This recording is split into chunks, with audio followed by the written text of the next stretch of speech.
Norway is consistently ranked among the wealthiest and most livable countries in the world.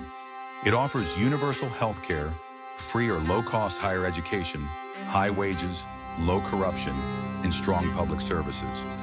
At the same time, it holds one of the largest sovereign wealth funds on the planet. Yet on paper, Norway does not seem like a country destined for extraordinary wealth.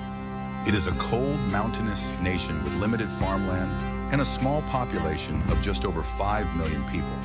For much of its history, it was not even fully independent. And still, this relatively remote country on the edge of Europe has become one of the most stable and prosperous societies of the modern age. Understanding how Norway achieved this requires looking at its geography, its history, and the long-term political decisions that shaped its development. Geography is the starting point. Norway lies on the western side of the Scandinavian peninsula in northern Europe, sharing land borders with Sweden, Finland, and a short stretch with Russia. However, Norway is defined less by its land and more by its coastline. Carved by glaciers during the last ice age, the country's dramatic fjords, deep, narrow sea inlets surrounded by steep cliffs, have created one of the longest and most complex coastlines in the world. This landscape is stunning, but it also limited traditional development. Flat, fertile land is scarce, and large-scale agriculture has always been difficult. Mountains and deep valleys made overland travel slow and challenging. Historically, it was often easier to travel by sea than by land. As a result, Norway developed as a maritime society. Coastal communities were linked by waterways, and the sea became a natural highway connecting people, trade, and culture. This seafaring tradition helps explain Norway's role in the Viking Age. Between the late 8th and early 11th centuries, Norse sailors from the region explored, traded, raided, and settled across vast distances, reaching the British Isles, continental Europe, Russia, and even North America. At the time, however, Norway itself was not a unified state. It consisted of small kingdoms in local power centers, separated by mountains and fjords. Political unity depended as much on controlling sea routes as on controlling territory. Although Norway eventually formed a kingdom, its independence was fragile.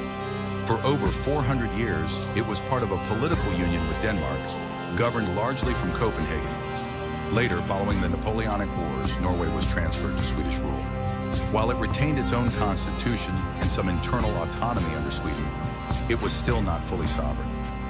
These centuries under foreign control, however, contributed to the gradual development of a strong national identity rooted in shared culture, language, and landscape.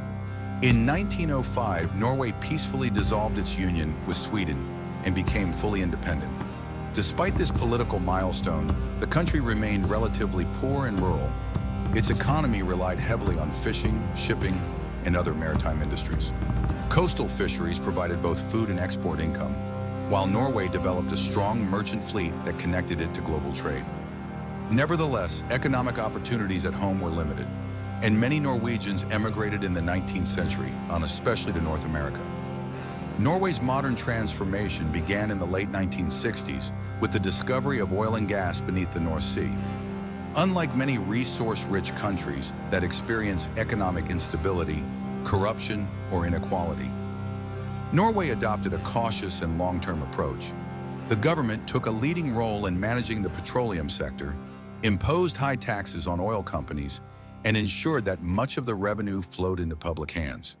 Rather than spending this income immediately, Norway established what is now known as the Government Pension Fund Global, its sovereign wealth fund. The fund invests oil revenues abroad in a wide range of international companies and financial markets.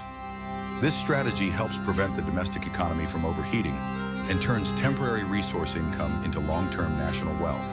Today, the fund is valued at well over $1 trillion, an extraordinary sum for such a small country.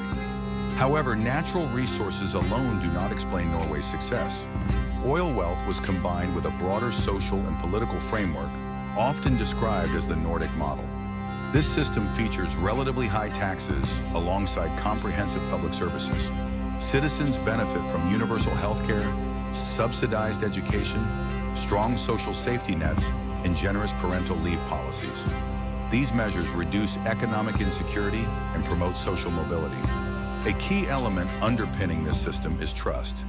Levels of trust in public institutions and in fellow citizens are unusually high.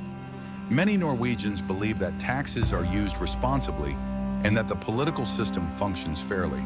This culture of trust has historical roots in small, close-knit communities where cooperation was essential for survival. It remains a cornerstone of Norway's social stability. Norway also stands out for its relatively equal income distribution and emphasis on work-life balance. Outdoor recreation, family life, and personal well-being are highly valued. Although challenges remain, including high living costs and debates over immigration and the future of the welfare state, extreme poverty is rare, and social cohesion remains strong. In addition to its mainland territory, Norway possesses unusual and strategically important Arctic regions. One of these is Svalbard, an archipelago far to the north. Under an international treaty, Svalbard is under Norwegian sovereignty, but allows citizens of many countries to live and work there without visas. The treaty also limits military activity, making it a rare demilitarized area in the Arctic. At the same time, its location gives Norway a significant presence in a region that is becoming increasingly important due to climate change and new shipping routes. Norway also controls Jan Mayen, a remote volcanic island in the Arctic Ocean with no permanent civilian population. Though small and isolated, it extends Norway's maritime zones deep into Arctic waters, adding to the country's strategic importance in the far north. One of the central contradictions of modern Norway lies in energy. Internationally, it is a major exporter of oil and natural gas.